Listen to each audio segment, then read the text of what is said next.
2029లో మళ్ళీ మనమే 117 సీట్లతో అధికారంలోకి వస్తాం. సర్వై పాపన్న విగ్రహ ఆవిష్కరణ సభలో సీఎం రేవంత్ రెడ్డి. సర్దార్ సర్వై పాపన్న గౌడ్ ఏ ఒక్క కులానికో మతానికో పరిమితం కాలేదని, బహుజనులను ఏకతాటిపైకి తెచ్చి గోల్కొండ కోటపై జెండా ఎగరవేశారని సీఎం రేవంత్ రెడ్డి కొనియాడారు. ప్రజాపాలనను కాపాడుకోవాలని, మళ్ళీ పాత దొరలు గద్దెనెక్కేందుకు ఎట్టి పరిస్థితుల్లోనూ అవకాశం ఇవ్వద్దు అని పిలుపునిచ్చారు. గత ప్రభుత్వం బడుగు బలహీన వర్గాలను నిర్లక్ష్యం చేసిందని విమర్శించారు. తెలంగాణ చరిత్రలోనే బీసీల జనాభా లెక్కలు తేల్చి సామాజిక న్యాయం అందించిన తొలి ప్రభుత్వం తమదేనని ముఖ్యమంత్రి రేవంత్ రెడ్డి పునరుద్ఘాటించారు. హైదరాబాద్ ట్యాంక్ బండ్ వద్ద ఏర్పాటు చేసిన సర్దార్ సర్వై పాపన్న గౌడ్ విగ్రహాన్ని మంత్రులు, గౌడ సంఘాల నేతల సమక్షంలో సీఎం రేవంత్ రెడ్డి ఆవిష్కరించారు.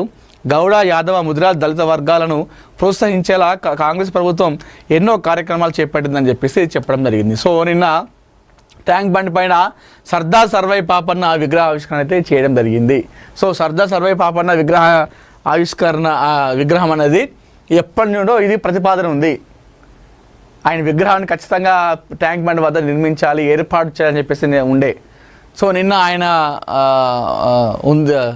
ఈ నేపథ్యంలో నిన్న ఆయన జయంతి వర్ధంతి ఉన్నటువంటి సందర్భంలో సో ట్యాంక్ బండ్ పైన ఆయన విగ్రహం ఆవిష్కరణ చేయడం జరిగింది. 2029లో వచ్చేటువంటి సార్వత్రిక ఎన్నికల్లో మళ్ళీ కాంగ్రెస్ పార్టీ ప్రభుత్వాన్ని ఏర్పాటు చేస్తుంది. మొన్న వచ్చిన సీట్లకు కంటే డబుల్ సీట్లు వస్తాయి. ఈసారి 119 సీట్లలో 117 సీట్లు కాంగ్రెస్ పార్టీకే వస్తాయి. ప్రతిపక్ష హోదా కూడా కనీసం ఎవరికి రాదు. అతిపెద్ద పార్టీగా అవతరించబోతుంది అని చెప్పేసి రాష్ట్రంలో మరొకసారి రేవంత్ రెడ్డి గారు కుండ బద్దలు కుట్టడం జరిగింది. ఈ మధ్యకాలంలో రేవంత్ రెడ్డి గారి యొక్క దాన్ని ఏమంటారు యాటిట్యూడ్ కానీ ఆ డేర్నెస్ కానీ, అంటే 2034 వరకు కూడా నేనే ముఖ్యమంత్రిగా ఉంటా అని చెప్పేసి చెప్తున్నటువంటి అవన్నీ కూడా సో అందరూ కూడా షాక్ అవుతున్నారు. అంటే మనిషికి ఆ విధంగా విశ్వాసం ఉండాలి. ఫస్ట్ మనపైన మనకు నమ్మకం ఉండాలి. అలాంటి విషయాల్లో రేవంత్ రెడ్డి గారు ముందుకు దూసుకెళ్తున్నారు. సో 2029లో మళ్ళీ మనమే గెలుస్తున్నాం, అధికారంలోకి వస్తున్నాం, 117 సీట్లు గెలుస్తున్నాం 119 సీట్లలో అని చెప్పేసి ముఖ్యమంత్రి రేవంత్ రెడ్డి గారు చెప్పడం జరిగింది. 22A భూముల విషయంలో కట్టుకథలు నమ్మొద్దు, దళారులను ఆశ్రయించద్దు. సీఎం రేవంత్ రెడ్డి విజ్ఞప్తి. 22A నిషేధిత భూముల రిజిస్ట్రేషన్ల అంశంపై సీఎం సమీక్ష. ప్రజల ఆస్తి పరిరక్షణకు ప్రభుత్వం కృతనిశ్చయంతో ఉందని వెల్లడి. ప్రజల ఆస్తి హక్కుల పరిరక్షణకు తమ ప్రభుత్వం కృతనిశ్చయంతో ఉందని తెలంగాణ ముఖ్యమంత్రి రేవంత్ రెడ్డి పేర్కొన్నారు. ఆస్తులు కలిగిన వారు రిజిస్ట్రేషన్లు చేసుకునేందుకు ఎలాంటి ఆటంకాలు లేకుండా చర్యలు చేపడతామని చెప్పారు. 22A నిషేధిత భూముల రిజిస్ట్రేషన్ల అంశంపై ఉన్నతాధికారులతో సీఎం రేవంత్ రెడ్డి, మంత్రి పొంగులేటి శ్రీనివాసరెడ్డిలు సమీక్ష నిర్వహించారు. కట్టుకట్టలు నమ్మద్దు, రిజిస్ట్రేషన్ల కోసం ఆన్లైన్లో స్లాట్ తీసుకున్న వారి ఆస్తులు 22A జాబితాలో ఉంటే రెవెన్యూ అధికారులు 2 రోజుల్లో పరిశీలించి అది ప్రైవేటు భూమి అయితే రిజిస్ట్రేషన్ వెంటనే చేస్తారని సీఎం రేవంత్ రెడ్డి స్పష్టం చేశారు. జిల్లా కలెక్టర్లు 22A జాతీయ భూములను క్షుణ్ణంగా పరిశీలించి శాశ్వత పరిష్కారానికి సరైన జాబితాను రూపొందిస్తారని తెలిపారు. అందులో ఎలాంటి తప్పులు లేకుండా చూడాలని, ఈ ప్రక్రియను త్వరగా పూర్తి చేయాలని ఆయన అధికారులను ఆదేశించారు. ప్రజలు తమ భూ హక్కుల విషయంలో ఎలాంటి ఆందోళన చెందాల్సిన అవసరం లేదన్నారు. ప్రజల ఆస్తి హక్కుల పరిరక్షణకు రాష్ట్ర ప్రభుత్వం కట్టుబడి ఉందని రేవంత్ రెడ్డి పేర్కొన్నారు.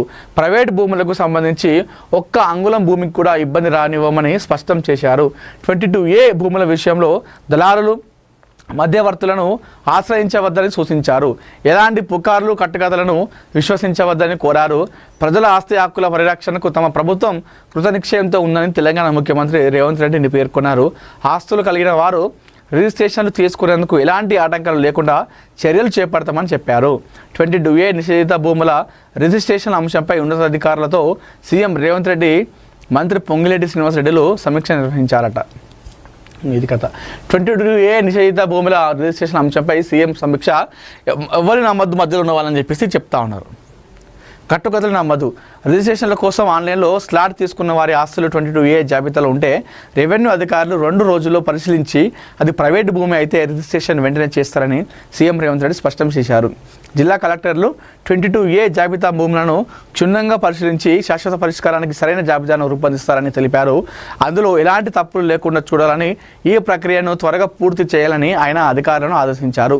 ప్రజలు తమ భూ హక్కుల విషయంలో ఎలాంటి ఆందోళన చెందాల్సిన అవసరం లేదన్నారు. ప్రజల ఆస్తి హక్కుల పరిరక్షణకు రాష్ట్ర ప్రభుత్వం కట్టుబడి ఉందని రేవంత్ రెడ్డి పేర్కొన్నారు. ప్రైవేట్ భూములకు సంబంధించి ఒక్క అంగుళం భూమికి కూడా ఇబ్బంది రానివ్వమని స్పష్టం చేశారు. 22A భూముల విషయంలో దళారులు మధ్యవర్తులను ఆశ్రయించవద్దని సూచించారు. ఎలాంటి పుకార్లు కట్టుకథలను విశ్వసించవద్దని కోరారు.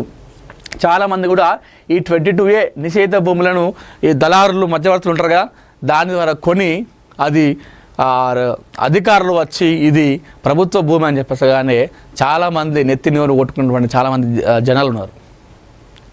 అందుకోసమే రేవంత్ రెడ్డి గారు ఒక ప్లాన్ ప్రకారం వెళ్తూ ఉన్నారు. సో మీరు 22A నిషేధిత ఒకవేళ భూమిని ఏదైనా కొంటే, ఏ భూమి అయినా కొంటే అక్కడికి వచ్చి అధికారులు చూసి క్షుణ్ణంగా పరిశీలిస్తారు. అప్పుడు చెప్తారు అది ప్రభుత్వ భూమా లేదా అని చెప్పేసి. మీరు ఎవరిని పడితే వారిని నమ్మేసి అది ఏ భూమి అయినా సరే కొనుక్కొని డబ్బులు ఇస్తే మీరు మోసపోతారు. మీరు అధికారులు చెప్పేంత వరకు కూడా ఆగాలి. అది ప్రభుత్వ భూమా, నిషేధిత భూమా, 22Aనా ఏంది అని చెప్పేసి అన్నీ తెలిసిన తర్వాతనే మీరు ప్రొసీడ్ కావాలి అని చెప్పేసి చెప్తా ఉన్నారు. ఎవరిని నమ్మద్దు, పుకారు నమ్మద్దు, కట్టుకథలు అసలు నమ్మద్దు అని చెప్పేసి రేవంత్ రెడ్డి గారు అయితే జనాలకైతే చెప్తా ఉన్నారు.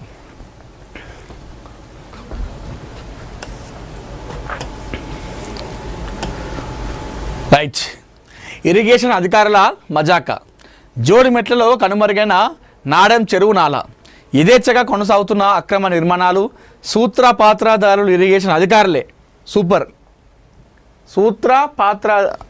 పాత్రదారులు మొత్తం వాళ్ళే అట. మనం ఇన్ని రోజులు వెనకాల ఎవరో ఉండరని చెప్పేసి అనుకున్నాం. మొత్తం అధికారుల అండదండలతోనే ఇదంతా జరుగుతూ ఉంది. జోడిమెట్లలో ఈ నాడెం చెరువు నాలపైన అక్రమ నిర్మాణం మొత్తం ఇరిగేషన్ అధికారుల యొక్క అండదండలతోనే నడుస్తూ ఉంది వెనకాల. నెలకు అధికారి బదిలీ, దండిగా వసూళ్లు. డమ్మిగా మారిన DEE Anjaneyulu, AE Mounika. HMDA జారీ చేసిన అనుమతులు రద్దు చేయాలి. వివిధ కాలనీల అధ్యక్ష కార్యదర్శులు. నిర్మాణాలు ఆపకుంటే ఇరిగేషన్ కార్యాలయం ముందు ధర్నాకు దిగుతాం. పోచారం మాజీ మున్సిపల్ చైర్మన్ బోయపల్లి కొండాలరెడ్డి. చస్తే కానీ స్పందించరా వరద బాధితుల ఆక్రందన. ఇది కథ. ప్రభుత్వ భూములను, సహజ వనరులను సంరక్షించాల్సిన రక్షకులే